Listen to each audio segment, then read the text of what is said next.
everybody. We are coming to you from a new location, not a new HC location. We are sitting at REC at a training, and we wanted to talk a little bit today, especially with the events of the last week and coming into the fall season where a lot of people are doing lots of shedding, about feeling your feelings, about the messages that we've received from little all the way up to continued in adulthood about, is it okay to feel what I'm feeling? Is it okay to express what I'm feeling?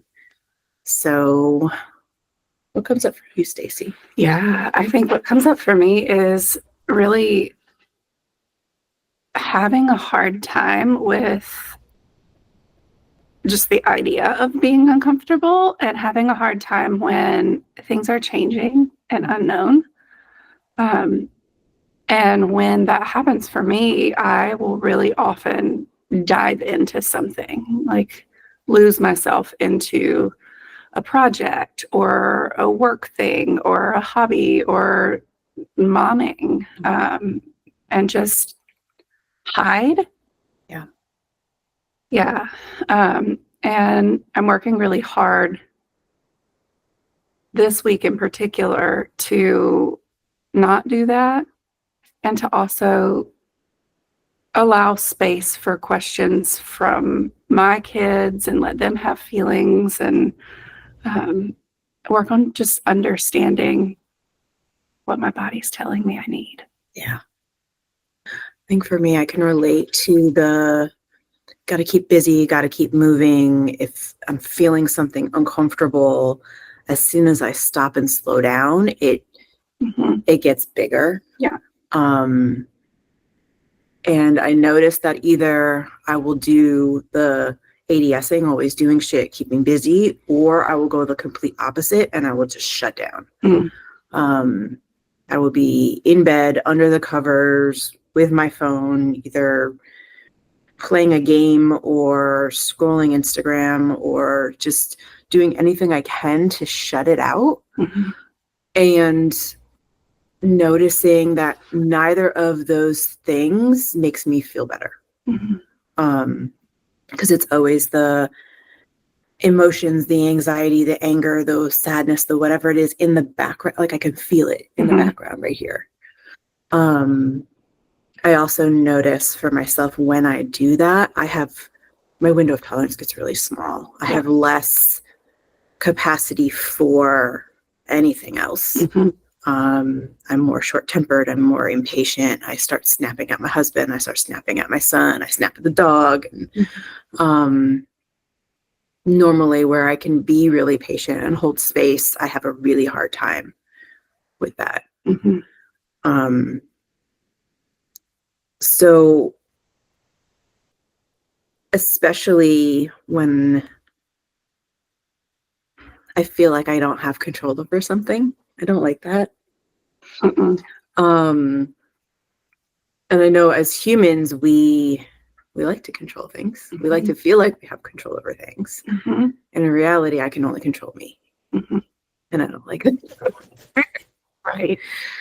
So what do you do when you feel like you have no control? Yeah. And you're having feelings. When my mind is spiraling into the what if this, but what if that, and then how about this? It's so appropriate that we're in this room right now because this is a play therapist's office, and she has anxiety back here, and it's just spot on for what has been up for me this week. And I've found myself honestly just taking a lot of deep, slow breaths, as simple as it sounds, and as silly as it may seem. Truly, breathing is one of the best ways that we have to take control back of our nervous systems. And when we breathe deeply and exhale for longer than we inhale, it cues the nervous system that I'm okay. I'm safe. I'm safe. Right now, where I am in this moment, I'm okay.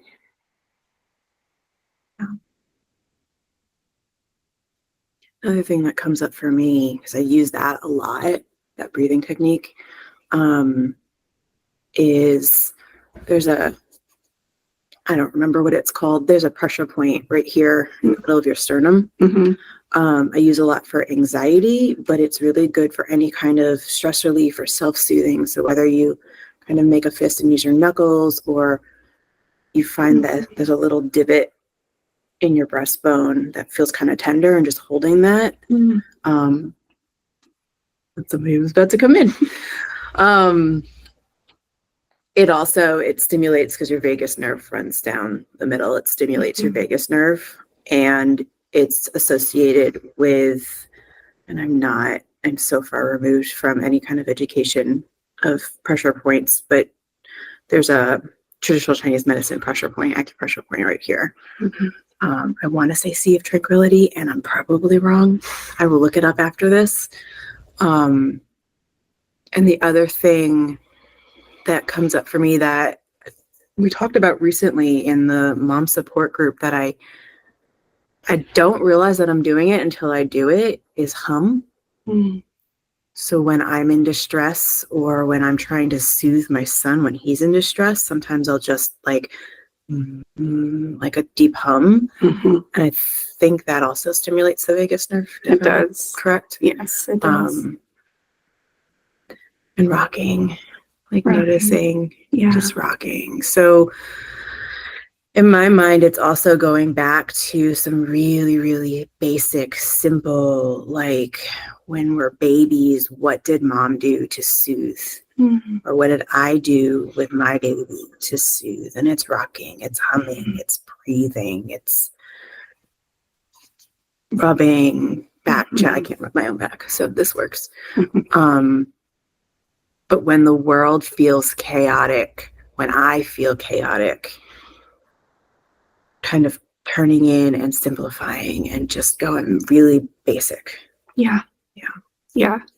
I think another thing that works for me is to work on bringing my brain in, is grabbing literally anything that's around and just focusing on it and giving myself as many descriptors for it as I can. Moose.